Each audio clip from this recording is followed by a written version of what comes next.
In 1956, he first appeared on motion picture screens across the country. His impact on audiences was instantaneous and unprecedented. His acting technique was revolutionary. His presence, overwhelming. He possessed more raw talent than any performer of his generation. He soon became an international legend, a giant who took the world by storm. Then, suddenly, at the height of his fame, he retired from motion pictures. Now, he is back, and he's more magnificent, more glamorous, more devastating than ever. Prepare yourself. The greatest star of all has returned.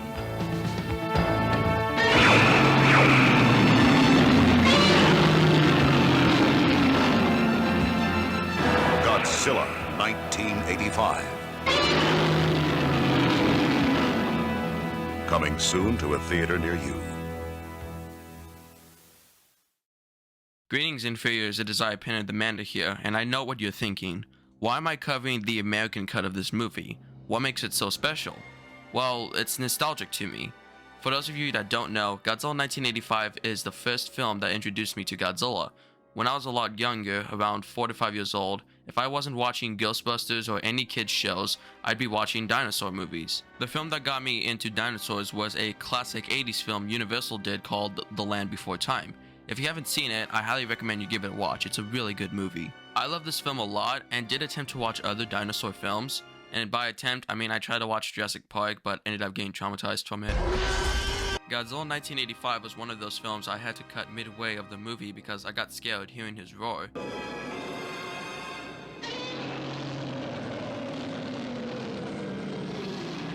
Fast forward a few years later, Warner Bros. Released their remake of Godzilla, which is what boosted me into becoming who I am today. I did manage to watch the uncut Japanese version of the film when Kraken released it on Blu-ray and DVD. I enjoyed the original cut and will admit it is better than the American version. Unfortunately, Godzilla 1985 has only been released on VHS only and not on any recent formats. I'll get into that later on. From what I understand, kaiju fans really don't care too much about this version of the film, and if I have to be honest, I enjoyed the American cut more. Sure, it's not the greatest Godzilla film, but I wouldn't say it's awful. So to show my appreciation for this movie, here is an overlooked history of Godzilla 1985.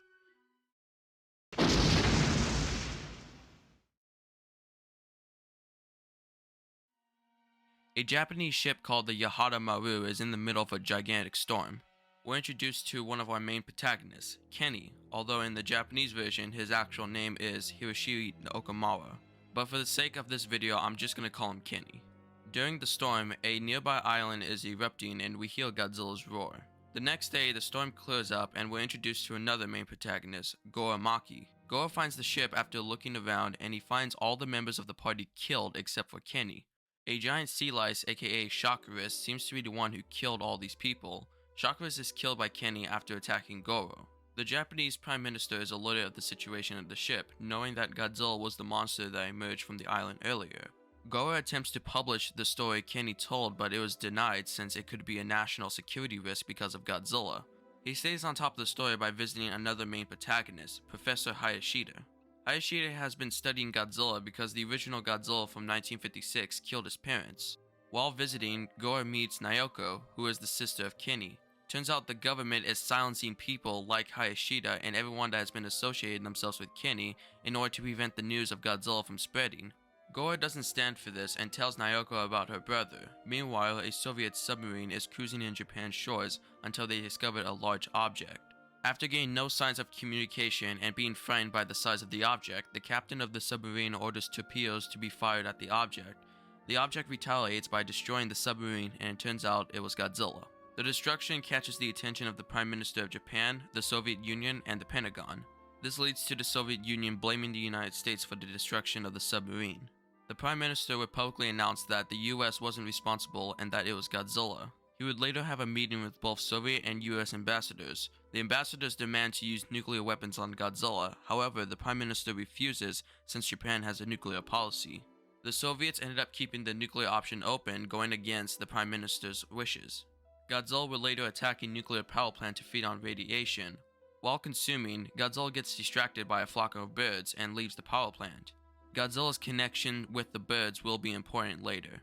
In America, an officer gets in contact with Steve Martin as he's needed in Washington, D.C. When he arrives at the Pentagon, Steve Martin provides the information to the general of his experience and how he was able to survive Godzilla's attack back in 1956. Meanwhile, in Japan, the main protagonist discovered that Godzilla has a connection with the birds from earlier, and Professor Hideshida concludes that dinosaurs and birds are genetically alike, which is actually true. Hideshida sends Kenny to go work with an old friend of his at Mount Mihara. This is to test a plan to lure Godzilla into an active volcano and blow it up to release pressure that has been building up.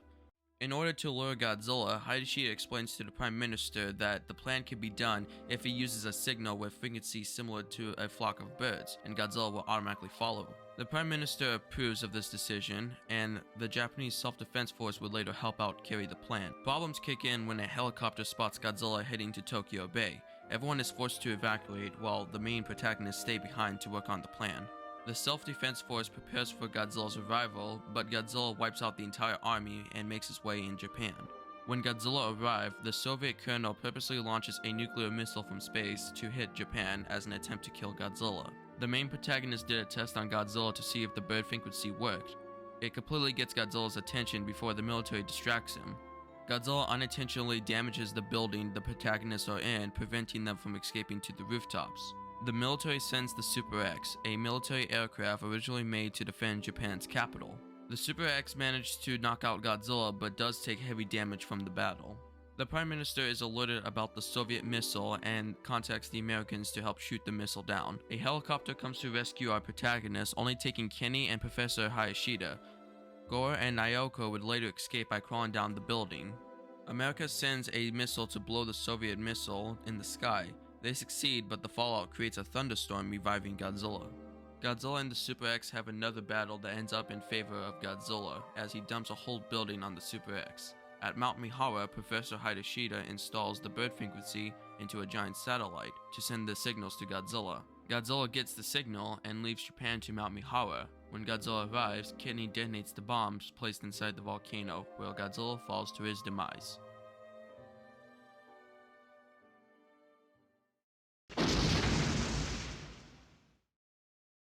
Since I'm covering the American cut of this film, I'm not going to go over the production of the original Japanese cut. So we'll start off with December 15th, 1984. Toho releases Godzilla, aka The Return of Godzilla, to Japanese theaters. It did okay at the box office, but it wasn't as big as a movie as expected. During the 1970s through the 1980s, Japanese films have been seeing a decline since American filmmaking was seen as more entertaining to watch. They have bigger budgets and better effects. The Return of Godzilla was competing with American films that just started to premiere in Japan. In order to make more profit for the film, Toho was selling the distribution rights for several millions of dollars. However, not many companies had any interest. The price kept declining until distributor New World Pictures bought the film for $500,000. New World was planning on having this film to be released into theaters, but before they did that, New World wanted to change a few things. Producer Tony Randall believed that Western audiences wouldn't take the film seriously given the amount of goofy content it had. Just like with the original Godzilla, New World Pictures invested $200,000 to film new scenes with Western actors. Raymond Burr would return to reprise his role as Steve Martin, but his name was altered to Mr. Martin as the comedian actor Steve Martin was becoming more popular. The original plan of this movie was supposed to be a comedy making fun of this film by doing a parody dub similar to Woody Allen's What's Up Tiger Lily, but Raymond Burr threatened to leave the movie if it turned into a comedy. Burr believed in the allegory of Godzilla being an anti-nuclear monster and takes the idea very seriously. So instead, all comedic lines goes to Travis Swartz's character. When it comes to dubbing, there are two existing dubs for this film. Toho already went to a Hong Kong studio to do the dubbing of the original cut of the film, and New World Pictures was originally going to use the dub until the producer heard it. The studio that did the dubbing is awful. All the characters have extremely thick Asian accents, and they even dubbed people who are already speaking English. Here's a few clips of the dubbing. Hey, are you all right?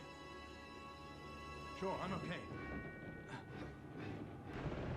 Ken, you all right? Yeah. Mayday, this is the Yahata Maru. We are adrift near some rocks. Our position is west of Daikoku Island. Mayday! Mayday, mayday, Yahata Maru calling! Yahata Maru! Mayday, mayday! Hey, do you read me? Over! We're running aground! Mr. Prime Minister, Our National Security Council has already made its decision. The only way we can be absolutely certain of destroying Godzilla is by using nuclear weapons. The Soviet Union, too, has come to a decision. We will use nuclear weapons against Godzilla as the only alternative. Mr. Prime Minister, our National Security Council has already made its decision. The only way we can be absolutely certain of destroying Godzilla is by using nuclear weapons. Президиум Верховного Совета СССР тоже вынес аналогичное решение атаковать Годзиллу тактическим ядерным оружием. The dubbing did not fit well with the producer and immediately scrapped it and produced their own dubbing that sounded a lot better. The Hong Kong dub was only released in European and Asian countries, never making their way to North America. Director R.J. Kaiser filmed about 10 minutes of new footage that would be added to the American cut, with most of it being at the Pentagon. One thing the Return of Godzilla suffered is that it was slow-paced, with shots that were filmed too long or with too much filler. The American cut fixes those issues by removing the shots of Godzilla just standing there doing nothing, or close-up shots of him looking goofy. The one thing I wish they didn't remove is the meeting with the Prime Minister and his people, debating on whether or not to use nuclear weapons, and calling out the Soviet and US ambassadors for being hypocritical and ignorant when he refused to allow nuclear weapons on Japanese soil. There was one major thing that was altered in the American cut, and that's the relationships between the United States and the Soviet Union. In the Japanese cut, the Soviet Union and the United States are at high tensions between each other, with Japan being in the middle. It views both countries as equals, when in the American cut, the United States is viewed as a better country between the two. When Godzilla bumps into the ship with the Colonel inside, the American cut shows him trying to purposely launch the nuclear missile, but in the original Japanese cut, he's trying to prevent the missile from launching due to technical difficulties. The Colonel dies before he can stop it in time. This is obviously Cold War propaganda, since it was during a time when there was tension between Russia and the United States. In total, 16 minutes of the original Japanese cut was removed, making the American cut 87 minutes long. Dr. Pepper would finance some of the American scenes with product placements, and would also launch a $10 million advertising campaign for the film. Some stock music was added into the American cut, such as Christopher Young's score from DEFCON 4. This score can be heard when Kenny is having a difficult time trying to get back into the helicopter.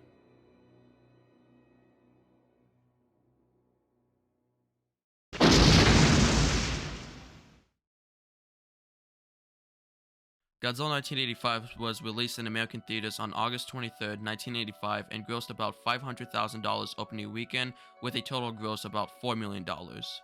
The film was obviously not a hit, but it was profitable to New World Pictures, as they would make more money on home video and television broadcastings. This would be the last time a Godzilla film would get a theatrical release in North America, until TriStar Pictures released Godzilla 2000 15 years later. Godzilla 1985 was not appreciated by critics. Roger Ebert would give the film 1-star rating, claiming that it's a so bad it's good movie. The film was nominated for a Stinker's Bad Movie Award for the Worst Picture, and 2 Razzie Awards, including Worst Supporting Actor for Raymond Burr. Godzilla fans have mixed reactions to this film. Some like this version, while others prefer the original Japanese cut. Godzilla 1985 was only released on VHS, first by New World Pictures themselves, then Star Maker, and lastly Anchor Bay, who included it in a VHS box set with other Showa films. The film was also put on Betamax and Laserdisc, to which both are extremely rare. Strangely, this cut of the film has never been officially released on DVD or Blu-ray to this day. It's the only cut that was never released on either formats.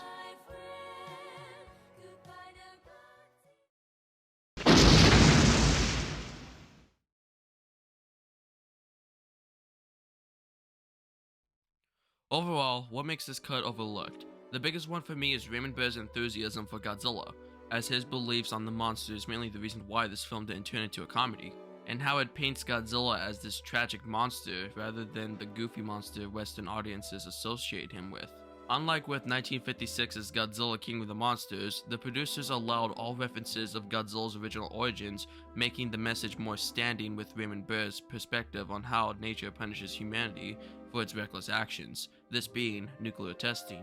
And it's definitely one of those rare occasions when a Western company didn't treat a Godzilla movie as a joke. Despite the flaws this cut has, I genuinely enjoy Godzilla 1985, to the point I consider it my favorite kaiju movie.